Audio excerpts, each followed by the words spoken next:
Neste 24 de maio, a Câmara aprovou por ampla maioria o texto do relator Aldo Rebelo para o novo Código Florestal.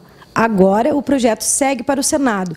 Há 12 anos, o Legislativo tenta construir um novo código. Deputado, que mudanças você destacaria do Código de 1965 para o texto recém-aprovado na Câmara? Na verdade, o Código de 1965 já nem mais existia, porque foi tão alterado que o que restou do Código foi quase que apenas o título. A pressão de ONGs internacionais, que passaram quase que a legislar no Brasil, por decreto, medidas provisórias, portarias, resoluções do CONAMA. A mata ciliar, que era de 5 até 100 metros, foi alterada para 30 até 500. A reserva legal, que só era exigida nas florestas e em 20% da área de floresta, passou a ser exigida em 20% da propriedade, ou 80% da propriedade, como é o caso da Amazônia. E isso tornou ilegal quase toda a atividade agrícola no país, levando o governo do presidente Lula a fazer um decreto suspendendo essa legislação, e nós tivemos que enfrentar o desafio de construir uma legislação adequada à realidade, porque a legislação atinge principalmente os pequenos produtores. Como esse lobby ambientalista não queria abrir mão do monopólio de legislar sobre esse assunto, resistiu muito, e todos, aparentemente, se surpreenderam quando 410 deputados de todos os partidos, inclusive com o apoio do governo, votaram favoravelmente ao meu relatório. Por quê? Aqueles que acusavam do relatório ser um relatório ruralista foram surpreendidos por quê? Porque agora tem que responder se os ruralistas têm 410 votos na Câmara dos Deputados, do PCdoB, do PDT, do PSB e do PT. Eles sabem que não tem. Se os ruralistas tivessem 410 votos na Câmara, nem seria eu o relator, nem seria esse o relatório. Não haveria reserva legal de 80% na Amazônia, nem 500 metros de mata ciliar em rio com mais de 600 metros de largura. O que ficou demonstrado com esses 410 votos foi que a Câmara dos Deputados mediou o conflito entre o setor rural e o setor ambiental. A diferença é que o setor rural aceitou essa mediação e o lobby internacional ambientalista não aceitou e ficou acusando um relatório equilibrado de ser um relatório ruralista. Por essa razão é que não surpreende o apoio, porque foram 410 votos contra 60 e poucos.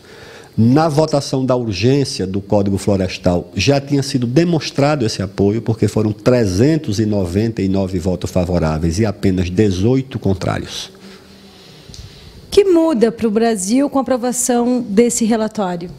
O que muda é que nós teremos a legislação ambiental de maior proteção de todo o planeta, seremos o único país do mundo a ter reserva legal e nenhum outro, seremos o único país do mundo a ter mata ciliar que começa em 30 metros para pequenos córregos e vai até 500 metros, que a Europa não tem, os Estados Unidos não têm.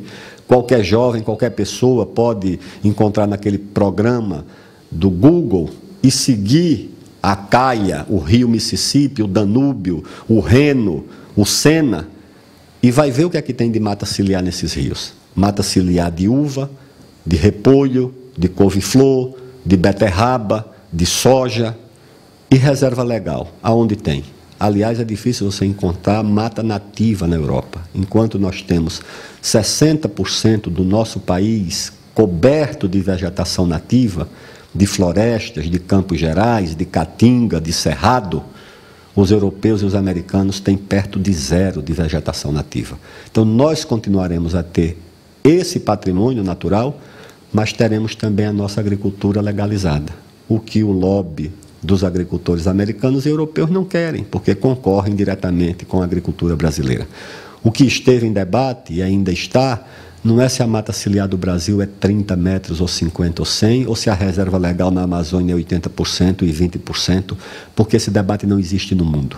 Primeiro, porque não há essas florestas na Europa e não tem mata ciliar nos Estados Unidos e na Europa. O debate verdadeiro é se o Brasil tem soberania para usar os seus recursos naturais, seu solo, seu subsolo, sua fronteira agrícola, para ser uma potência ambiental, mas também agrícola, ou se nós vamos ser tutelados pelos interesses da agricultura rica do primeiro mundo, da Europa, que quebrou a agricultura mexicana, que quebrou a agricultura africana, a americana quebrou a agricultura mexicana e acham que também podem quebrar a nossa. E isso, naturalmente, nós não podemos admitir. Agora, para além do movimento ambientalista internacional, também aconteceram críticas ao relatório aqui no país. Como você vê essas críticas? A crítica nasce, muitas vezes, da boa-fé e da preocupação com o meio ambiente, que é natural e é generosa. Às vezes nasce do interesse corporativo, porque hoje o ambientalismo é uma profissão muito rentável, dá muito dinheiro, pareceres sobre estudos de impacto ambiental, relatórios de impacto de meio ambiente, tudo isso hoje é uma consultoria muito cara. Paga com dinheiro público porque o preço desses relatórios e desses estudos são incluídos nas obras e no orçamento que o poder público paga e que paga esses escritórios privados. A outra coisa é também fruto da ignorância. Eu vi esse debate, mas vai transferir para os estados o poder de legislar sobre essa matéria? Lamentavelmente, a Constituição do país não é um best-seller, não é um livro muito consultado, mas quem se der o trabalho de consultar o artigo 24º da Constituição, o inciso 7º, que diz que a União e os estados podem legislar sobre proteção da natureza, meio ambiente, fauna, flora, florestas, que a União traçará as normas gerais sobre essa legislação, o Estado tratará das normas específicas. Onde a União não tiver norma, o Estado terá essa norma subsidiária, e onde a União tiver uma norma, o que preside é a norma da União. Não precisaria colocar isso no meu projeto, porque isso já está na Constituição. Então é uma discussão inócua, fruto da má-fé de uns que conhecem a Constituição, mas não dizem, e da ignorância de outros. A anistia que está em curso é a anistia dada pelo presidente Lula e pelo ministro Mink, que suspendeu todas as multas, suspendeu a legislação. Hoje, nenhum produtor está obrigado a ter reserva legal. Por quê? Porque ele não pode ser multado por não ter reserva legal. Porque o governo concluiu que, se for embargar a propriedade que não tem reserva legal, só no Rio Grande do Sul embargaria 99,45% de todas as propriedades. Então, o governo suspende a entrada em vigor de uma lei que deveria estar em vigor, e nós estamos exatamente tentando resolver a situação de forma que a lei possa ser respeitada, possa ser aplicada e o agricultor possa ficar na legalidade. Ontem, em nota, a Confederação Nacional dos Trabalhadores na Agricultura, a CONTAG, elogiou muitos dos pontos aprovados no seu relatório, mas também fez críticas. Entre as críticas, além da emenda 164, que tu acabaste de citar, a ausência de parâmetros para diferenciar a agricultura familiar da patronal. Como você vê isso no relatório aprovado?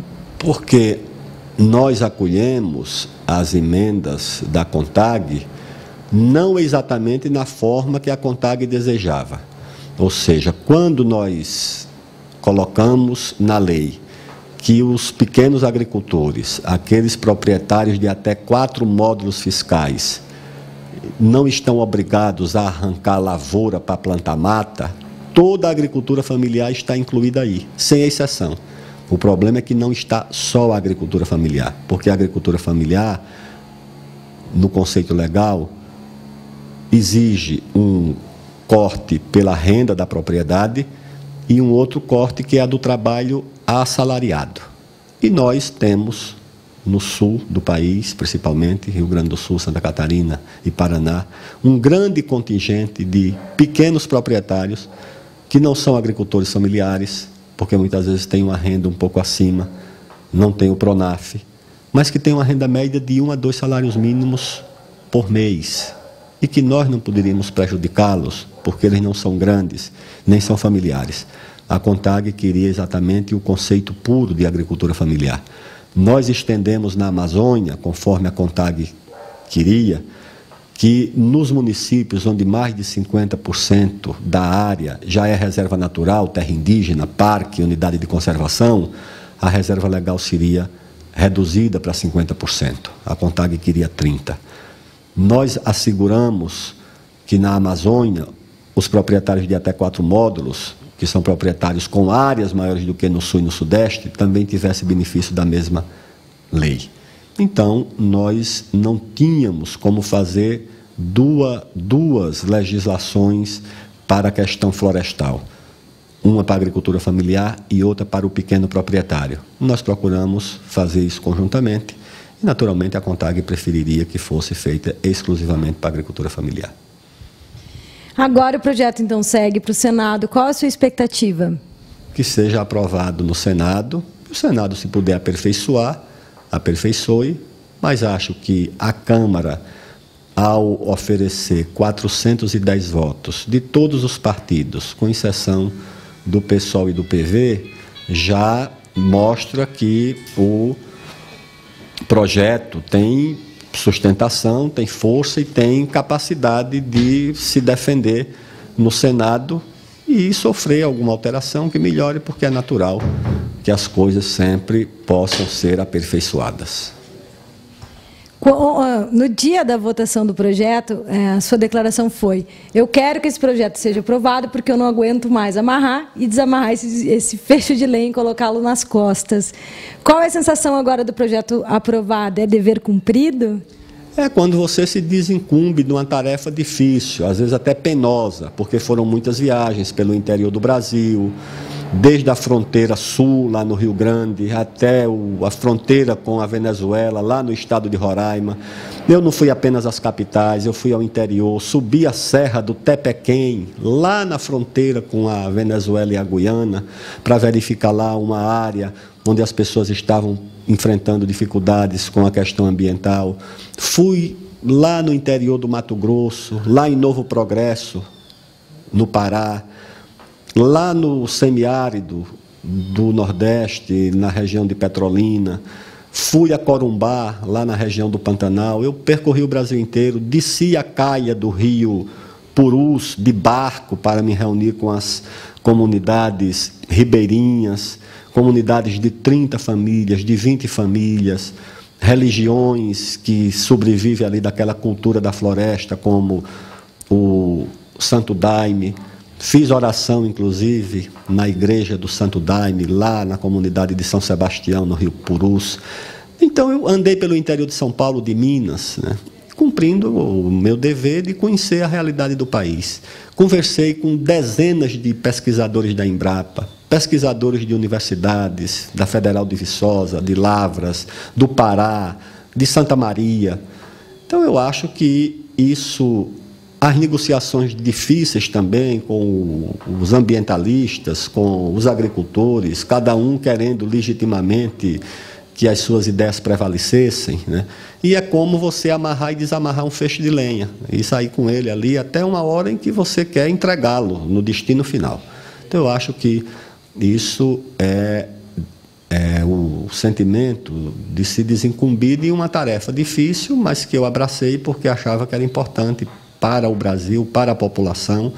Tenho certeza, como militante do Partido Comunista, que esse projeto não prejudica nenhum interesse do povo brasileiro, nenhum trabalhador, nenhuma dona de casa, nenhum agricultor brasileiro, nem pequeno, nem médio, nem grande, não prejudica ninguém da cidade nem do campo. É um projeto que favorece o Brasil, que favorece o nosso povo, que precisa do meio ambiente, precisa da produção de alimentos, de arroz, de feijão, de proteína, de carne, de frango.